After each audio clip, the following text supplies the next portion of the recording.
First of all, let me start out equally by thanking the organizers for being invited here and, of course, also for giving me the honor of closing what is usually referred to as the graveyard panel on Friday late afternoon. So, to grab your attention, I should probably say something shocking to start off, but as an Austrian citizen and on camera, probably I'm a bit hesitant in the current atmosphere. So allow me to start with a passage from the Gulf of Maine judgment of the ICJ from 1984, and I quote, "A body of detailed rules is not to be looked for in customary international law. It comprises a limited set of norms for ensuring the coexistence and vital cooperation of the members of the international community, together with a set of customary rules whose presence in the opinion juries of states can be tested by induction based on the analysis of a sufficiently extensive and convincing practice, and not by deduction from preconceived ideas. It's therefore unrewarding, especially in the new and still unconsolidated field, to look to general international law to provide a ready-made set of rules that can be used for solving any problems that arise. A more useful course is to seek a better formulation of the fundamental norm on which the parties were fortunate enough to be agreed and whose existence in the legal convictions not only of the parties to the present dispute but of all states is apparent from an examination of the realities of international legal relations." End quote. I personally carry the view that normative efforts in international law, or law in general for that matter, must be grounded on a sound assessment of the legal status quo. What might appear as a comforting truism for the pragmatic positivist of black letter law seems an almost unattainable quest when it comes to the identification of customary international law. I propose that a credible effort at proving unwritten law must take into account international relations theory, in particular the realist notion of state interest, if credible predictions should be made as to the law.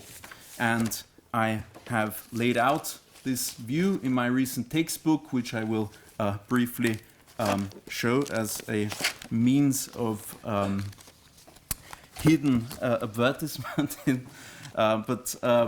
As opposed to the title, State Interest in the Sources of International Law, which the publisher insisted on, although at £115 is still a bit of a difficult sales pitch. The basic thesis which I put forward is what I'm presenting right here now today, namely the role of customary international law in relation to this element. So if the classic textbook two-element theory of customary international law is true, and as we heard today already, the ILC still seems to think it is, then at least half of the identification process consists of an empirical assessment.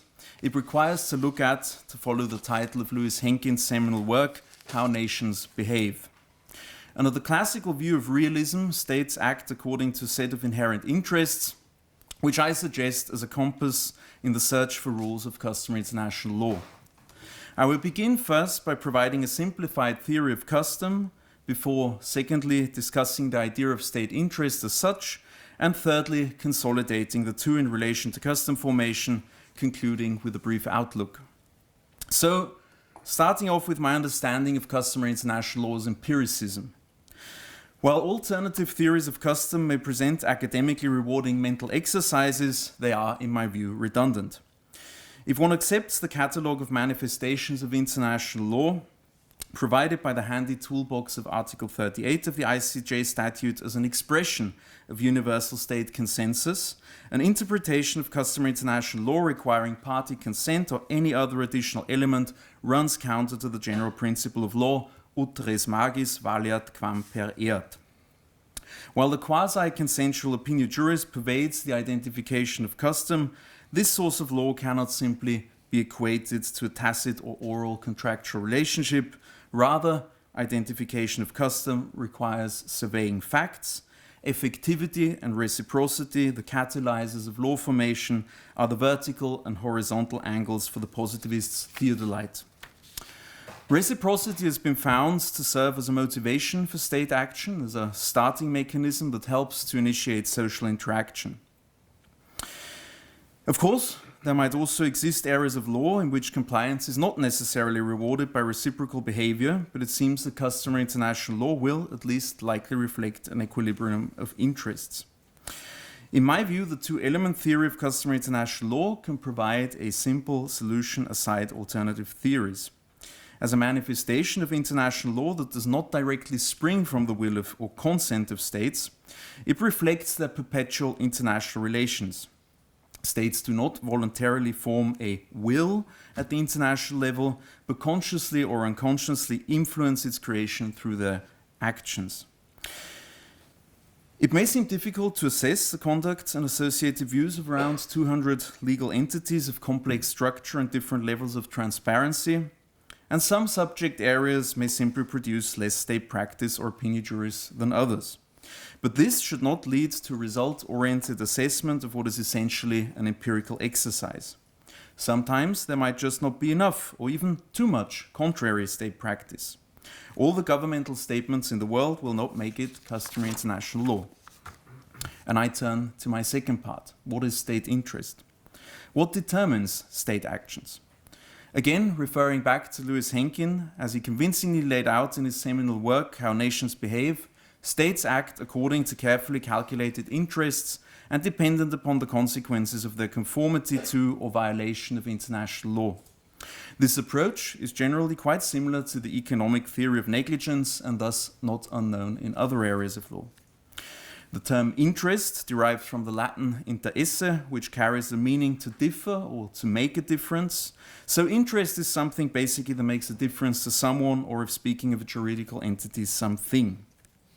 While some writers have gone so far as to argue that states are not capable of holding such interests as artificial entities, this position overlooks, in my view at least, the idea of statehood as represented through the collective of individual actors with a common agenda. Just as what makes a difference for an individual employee does not necessarily make a difference for a corporation, it does not necessarily make a difference for a state. Each entity, the natural as well as the juridical person, carries or is endowed with distinct goals and purposes. Some may correlate, some may differ. It's simply the nature of the person that determines the interest. The expression state interest or national interest, as it's sometimes found in the literature, confers the idea that there must be a common set of factors that are important to the existence of the abstract entity of the state.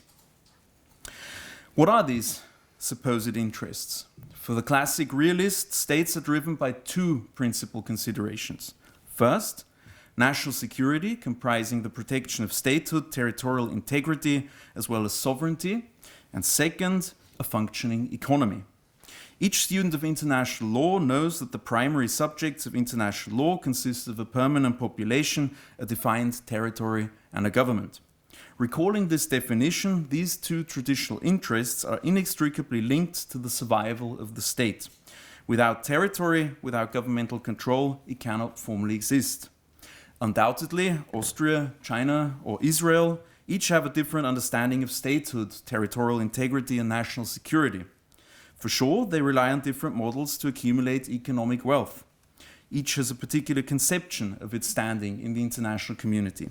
However, these differences in ideology that stem from historical developments and the resulting economic, social, and cultural structures do not change the common parameters.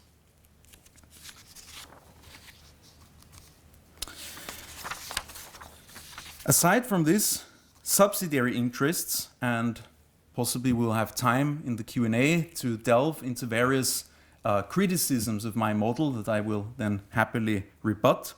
Subsidiary interests will not necessarily predict what states will do when competing core interests of survival arise. In such cases, states will usually resort to realpolitik.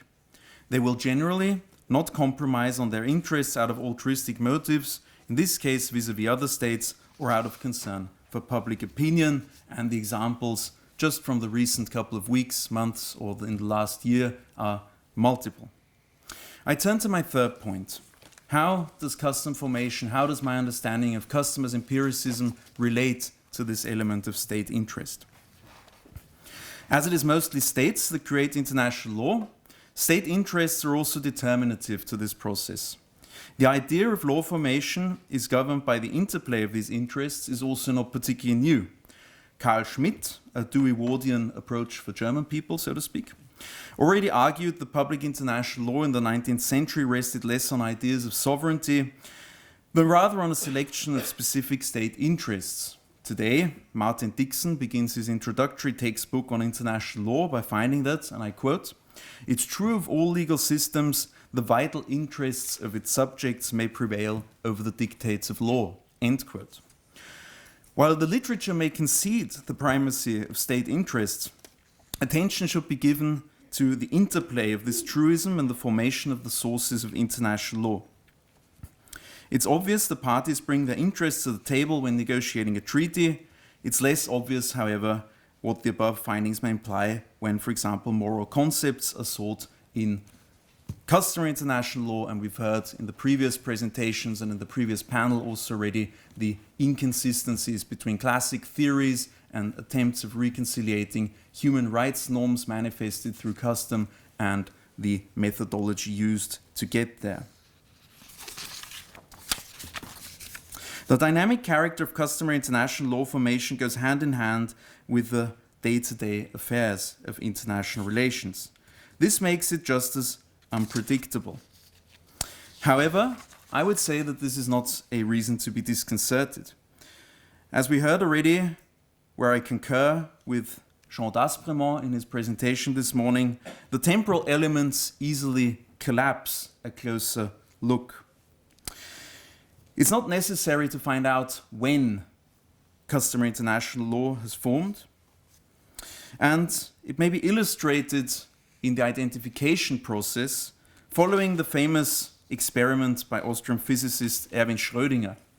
In his, for animal lovers, luckily only theoretical experimental setup, a cat is placed in a steel chamber together with a vial of deadly acid that's released the moment an atom from a piece of radioactive material decays. However, it's equally probable that the radioactive material does not decay. Without an observer, there is no knowing whether the atom has in fact decayed. Until that point in time, both the living and the dead cat must be assumed to exist. They are mixed or smeared together. I propose that this illustration of a paradox from quantum mechanics may be transposed to the formation of customary international law. Until an observer is introduced, custom is mixed or smeared together. It's necessary to hit the button at the right time in adjudicative processes, in literary assessments, and the like. In the interest of time, I will skip my further examples, moving forward to my outlook and conclusion. What can we draw from my approach? That we should wrap our heads around the fact that certain norms will unlikely represent or be manifested as custom. If customary international law is in any way dependent upon state practice and states act primarily according to their interests, then the result may well be that customary international law can only exist for norms that states require being followed, that they have an interest in.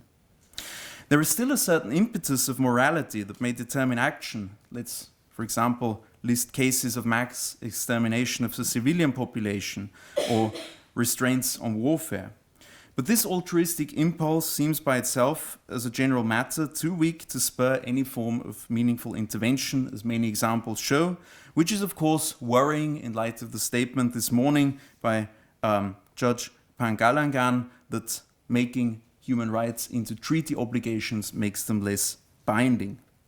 Notwithstanding, the constitutionalist or Kantian argument still stands strong within international legal scholarship, spurred by Wolffian ideas of a civitas maxima, its moral superiority, of course, being compelling. Still, the constitutionalist argument does not stand empirical scrutiny. Just as states will bulldoze over public image considerations whenever their survival interests are at stake, states will limit their activism with regard to jus cogens and erga omnes obligations to situations in which their own interests are concerned. That this is the case is not new and may be traced back to Aimé de Vattel's 1758 publication of Le Droit des Gens. Even Immanuel Kant, one of those authors most championed for the cause of lofty values, pointed out that the well-being of the state, the Heil des Staates as he called it, does not necessarily correspond with the well-being or happiness of its respective citizens. This supranationalism might also be favored mostly by states too weak to engage in international power politics. While this view put forward here is of course debatable, It's certainly true that Austria is particularly active in promoting cooperation in international organizations and a normative rule of law, whereas other more powerful states are not. These findings here are not necessarily new and have been pointed out repeatedly in the literature.